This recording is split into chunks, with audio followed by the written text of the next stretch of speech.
Selfish parents demanded that I pay my brother and his wife $500 a week, because they are a young family. I said no and cut them off, and now all family hates me. I never expected a family reunion to turn into an all-out ambush. It was right after my younger brother, Kyle, had married Emma, a sweet but very naive girl. They were only 21, fresh out of school, with no savings and big dreams. At their wedding, my parents made a big show of how much they'd support them, saying they could move in with them until they got back on their feet. I thought it was a generous offer, almost too generous, knowing my parents. But as soon as the wedding was over, things took a sharp turn. My parents started making excuses as to why Kyle and Emma couldn't stay with them. They claimed that they were too busy, that they had a lot going on, and that their house was not ready for 2 more people. It was all nonsense. I knew the truth. They didn't want to give up their comfort. What made it worse was that Emma didn't have anyone else to turn to. Both of her parents had been killed in a car accident a few years earlier, and she had no siblings. She'd been on her own ever since, working odd jobs to make ends meet until she met Kyle. I couldn't imagine how scary it must have been for her to come into our family, especially since my parents weren't exactly known for their warmth. You see, my parents had just come into a huge inheritance from my grandmother, who had died a few months earlier. Grandma had left them everything: her house, her savings, even some land she owned. They didn't waste any time selling the land and pocketing the money. I remember them bragging about how they'd waited years for this moment, as if they'd earned it. It made me sick. Grandma had worked so hard all her life, and they were treating her inheritance like a lottery jackpot. When Kyle and Emma asked to move in, my parents flatly refused. But instead of admitting their selfishness, they turned the tables on me. They called a family meeting at their house, and I went, thinking it would be about finding a solution for Kyle and Emma. Instead, it was an ambush. My dad cleared his throat dramatically and said, "You're doing fine for yourself, aren't you? You've got your business, no family of your own yet, and you're stable." I didn't like where this was going. "I'm working hard to stay stable," I replied. "Exactly," my mom chimed in, as if I'd just proven her point. "Kyle and Emma are a young family. They need help, and we've decided that you should contribute $500 a week to help support them." I froze. Did I hear that right? "Excuse me?" I asked. "You're doing better than any of us did at your age," my father said. "And since you don't have kids or a wife yet, you can afford it. It's only fair. Family supports family." I couldn't believe what I was hearing. "You're kidding, right? You just got all that money from Grandma and you're asking me to pay them $500 a week? Why can't you help them?" My mom waved me off like it was a stupid question. "We have a million expenses. Besides, we've done enough. We raised you both and brought you to adulthood. Now it's your turn to help the family." The audacity of it all made my blood boil. They'd spent their whole lives sucking off Grandma's largesse, and now that they had her money, they couldn't be bothered to lift a finger for their own son. And they thought I was the answer? "No," I said firmly. "I'm not giving anyone $500 a week. I have my own expenses, and my business doesn't run itself. If you think I'm doing well, it's because I work hard, not because I have money to throw around." My father's face hardened. "So that's it? You're going to let your brother struggle because you're too cheap to help?" "Cheap?" I snapped. "You're the one sitting on Grandma's money, and you can't even let her stay with you. Don't try to guilt me into cleaning up your mess. You told Kyle and Emma they could stay with you, so why don't you keep your word instead of pawning it off on me?" The meeting ended in a shouting match, with my parents calling me selfish and ungrateful as I stormed out. I didn't speak to either of them for a week. I knew I had made the right decision, but it felt like I'd just declared war on my own family. Little did I know that was just the beginning. I spent the next week trying to put the whole thing out of my mind. I was still angry, but honestly, I was more disappointed. I shouldn't have been surprised. My parents had always been selfish, but this felt like a new low, even for them. They had everything they needed, and instead of helping Kyle and Emma, they decided to scapegoat me. Then one night, Kyle called me out of the blue. I almost didn't answer, but something told me to pick up. "Hey, can we meet?" he asked. "I need to talk to you." I could tell he was serious, so we met at a diner near my apartment later that night. He looked exhausted, bags under his eyes, his hair a mess. Emma wasn't with him, which was unusual. "I'm sorry about the other night," he began. "I didn't know Mom and Dad were going to pull that stunt. If I had known, I wouldn't have let them drag you into it." "It's not your fault," I said. "But seriously, what's going on? They promised you could stay with them. Why aren't you there?" Kyle sighed and rubbed his neck. "They won't take us in. They told Emma and me that they're too busy and that it's time to figure things out on our own." "That's a load of crap, but what can I do? We've been couch surfing at a friend's house, but we can't stay there much longer." Hearing that made my blood boil all over again. My parents had convinced him that they would support him, only to pull the rug out from under him the moment it became inconvenient. And now Kyle and Emma were basically homeless, trying to piece their lives together. "I don't know what to do," Kyle admitted. "I'm not asking you to give us money every week. I don't want to. But," he hesitated, then continued, "I just need a little help to get started. I'm trying to start a little business. Emma's been looking for work, and I've been sewing clothes to sell online, but I want to open a shop. I have some designs ready, but I don't have the money for materials or rent." I didn't say anything at first. Part of me was still angry at how this whole situation had been dumped on me, but Kyle's tone was different than my parents'. He wasn't trying to make me feel guilty or twist my arm. He was just desperate. "How much do you need?" I finally asked.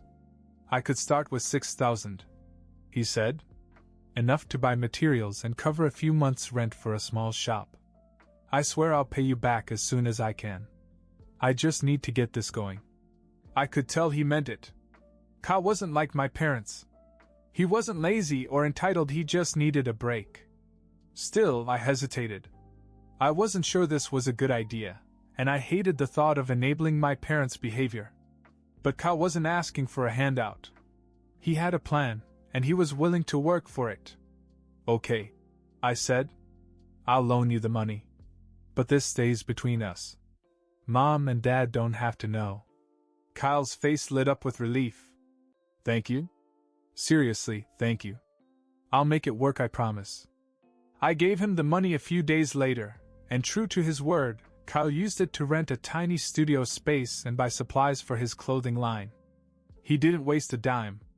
Meanwhile, my parents were still running their mouths about how cheap and selfish I was. They told anyone who would listen that I'd refused to support Kyle and Emma, painting me as the family villain. Relatives began sending me passive-aggressive texts and comments on social media. "Family helps family," they'd say. "How could you turn your back on your brother?" I ignored them. I didn't owe anyone an explanation, and I certainly didn't owe my parents anything. But as much as I tried to brush it off, the whole thing left a bad taste in my mouth. Meanwhile, Kyle and Emma moved into a cheap studio apartment near his shop. Emma got a part-time job, and Kyle started sewing like crazy. Every time I checked on them, they seemed more determined than ever to make things work. It wasn't easy, but they were doing it. And watching them struggle made me realize I'd made the right decision. My parents could talk all they wanted, but I wasn't going to let their greed drag me down. Little did I know, that decision would change everything for all of us. Things got worse before they got better. When my parents realized I wouldn't cave into their $500 a week scheme, they doubled down on their smear campaign. Suddenly, I was the villain of every family gathering, every conversation. I didn't even have to be there. They made sure my selfishness was the centerpiece of every story they told. Relatives bought it too. My phone began to explode with judgmental texts. "A young family needs help and you can't even step up? Shameful. Your parents have done so much for you. How could you turn your back on them now? I hope one day when you need help, people will be kinder to you than you were to Kyle and Emma." It was infuriating. None of these people knew the full story, how my parents had promised to take Kyle and Emma in, only to leave them stranded. How they just inherited a fortune and yet refused to spend a penny to help.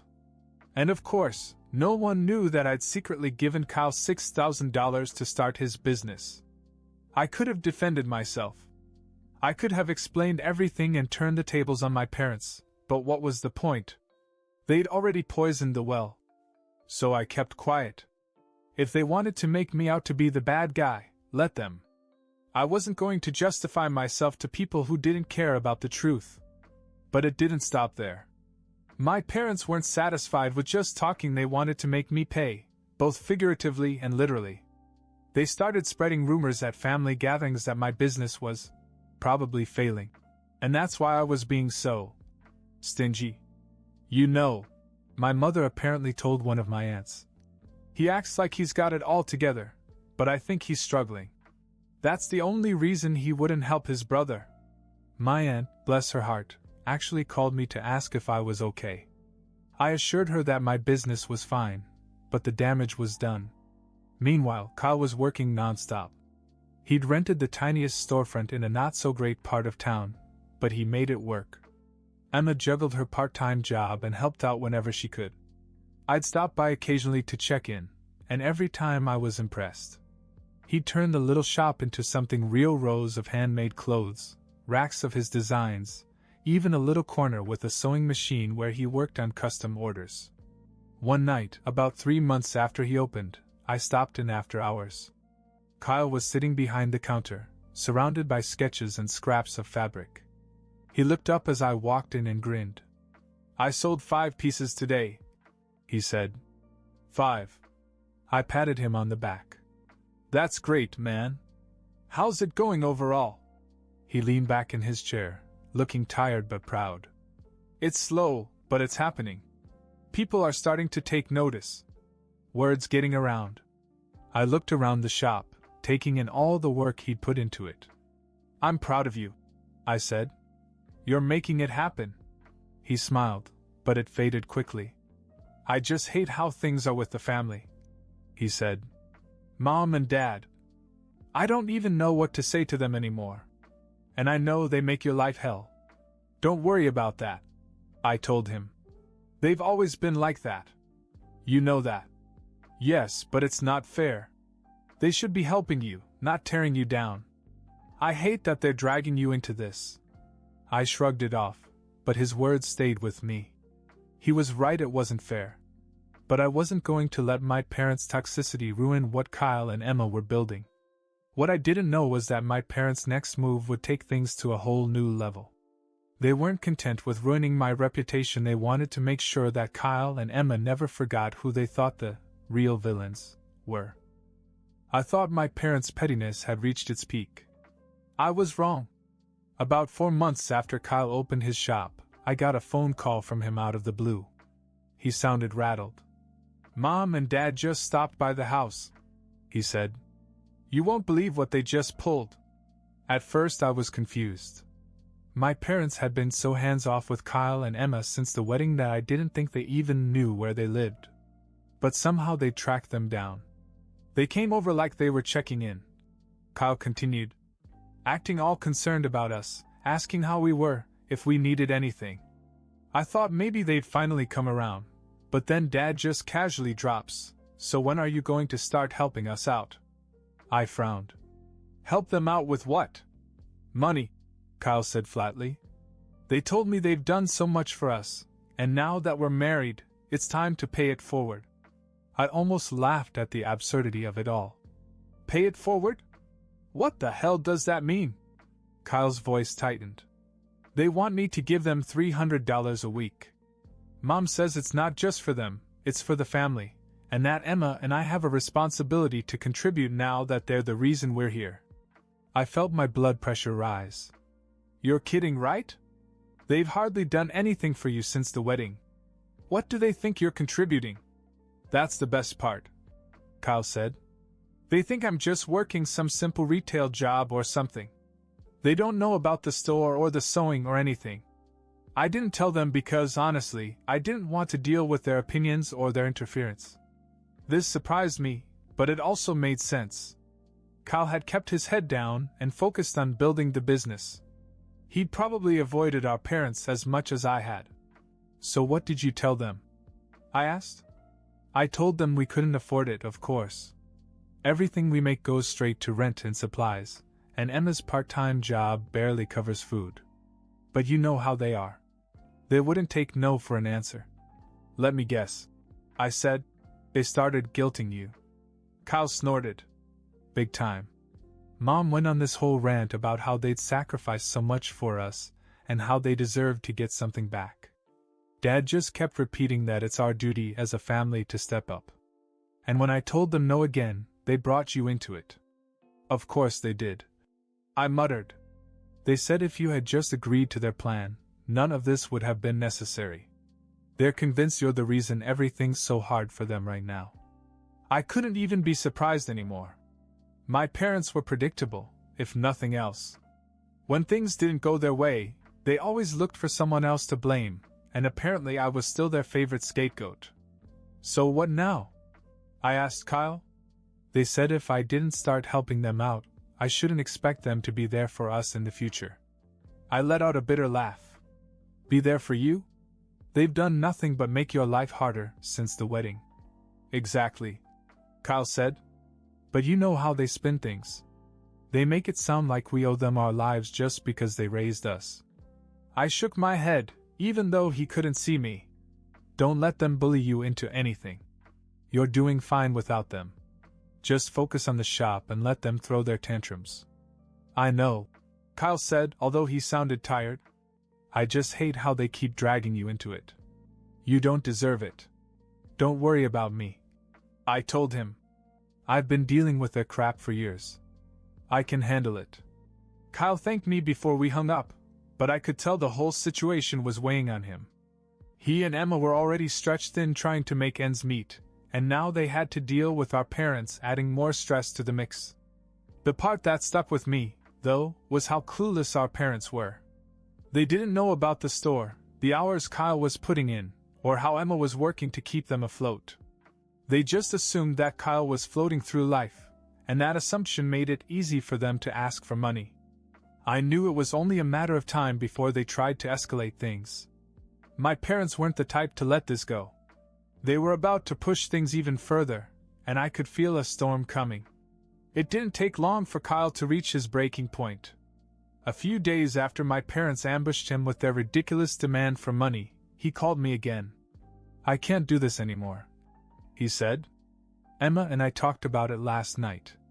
We're done with Mom and Dad. No more calls, no more visits, no more guilt. We're cutting them off completely. I leaned back in my chair and let the words sink in. Are you sure? That's a big step. Yeah, I'm sure, he said. They don't care about us, they've made that clear. All they do is take and take. They left us hanging when we had nowhere to go, and now that we're making it on our own, they want to swoop in and take the credit. I'm tired of them making us feel like we owe them. I couldn't argue with that. Our parents had crossed the line more times than I could count, but I also knew how vindictive they could be. You know they're going to spin this, right? I warned. Kyle sighed. Let them. I'm tired of playing their games. They can say whatever they want. I just want to focus on Emma and the store. True to form, my parents wasted no time telling anyone who would listen that their children had abandoned them. They painted us as ungrateful, selfish, and cold-hearted, conveniently omitting all the ways in which they had failed Kyle and Emma. For a while, the relatives seemed to buy it. I started getting the same passive-aggressive texts I'd been getting for months. Your poor parents, wrote one cousin. They did so much for you and Kyle. I don't know how you two sleep at night. I ignored them. By then, I'd learned not to waste my energy defending myself to people who only heard one side of the story. But as time went on, the tide began to turn. The breaking point for the rest of the family came when my parents tried to pull their usual stunts on someone else. My mother's sister, Aunt Linda, had recently sold her house and made a decent profit. Naturally, my parents saw dollar signs. They showed up at Linda's house one night, uninvited, and started hinting that they could really used some help with family expenses. But Aunt Linda wasn't like Kyle or me. She didn't hesitate to call them out. Apparently, she tore them apart right there in her living room, listing every selfish thing they'd done over the years. She brought up how they'd burned through Grandma's inheritance, how they'd refused to help Kyle and Emma, and how they'd lied to the whole family about me. By the time she finished, several other relatives had heard the story, and the truth spread like wildfire. Suddenly, the relatives who had been so quick to judge us began to reconsider their loyalty to my parents. One by one, they began to distance themselves. Family group conversations grew quieter. Invitations to events stopped coming. And my parents were left seething, unable to understand why their lies weren't working. Meanwhile, Kyle and Emma were thriving. The business grew slowly but steadily, and after about a year, they'd saved enough to move out of their cramped studio apartment into a nicer two-bedroom. Not long after, Emma gave birth to their daughter, a beautiful little girl named Lily. When Kyle called to tell me the news, I could hear the pride in his voice. "She's perfect," he said. "Emma's doing great, too. I never thought I could be so happy." I went to visit them a week later, and seeing Kyle hold his daughter for the first time was something I'll never forget. It was like all the stress, all the struggles, had been worth it.